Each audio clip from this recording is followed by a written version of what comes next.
So in this moment where there's a rightful spotlight on racial inclusion, I've noticed that name pronunciation is a hot topic.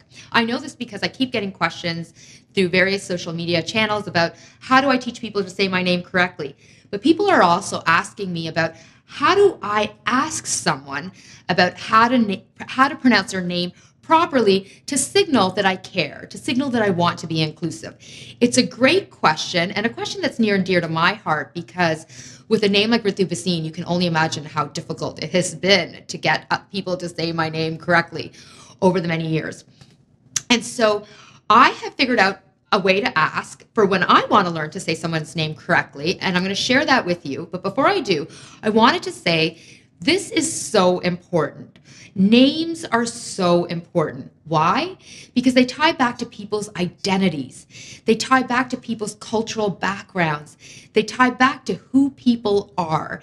And so saying people's name correctly, it's a really important part of being inclusive after today. So this is something you want to care about.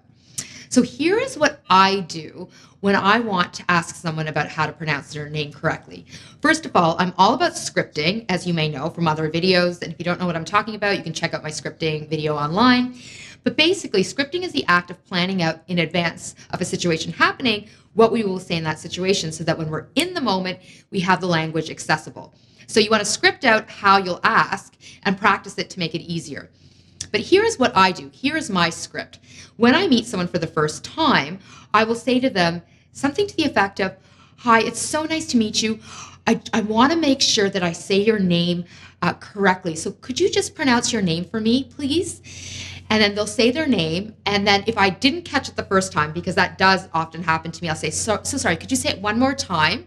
And then I'll even take a pause in moments, like especially like if it's during a meeting or a call, and I'll write down immediately the phonetic spelling of the person's name. And in fact, I literally go into my contacts and under the person's name and notes, I will type out the phonetic spelling of the person's name. I might even put rhymes with flower or rhymes with house as a way to remember, to prompt me for the next time I speak to them. And then if I see the person again and I've forgotten how to pronounce their name, I'll acknowledge, I'll say, "I know you've told me before how to say your name, but again, would you mind just sharing again with me, please, how you say your name, because I really want to get it right." And then I do my best. I practice saying the person's name, and I just show up by trying my best to get it right. And so this is what really matters when we're signaling to someone we care about who they are, we see them, we want to honor them, and we want to be inclusive. This is exactly how you should ask. So I hope this helps. Thanks for sending in all of your questions across social media. I love hearing from you, and send me your thoughts.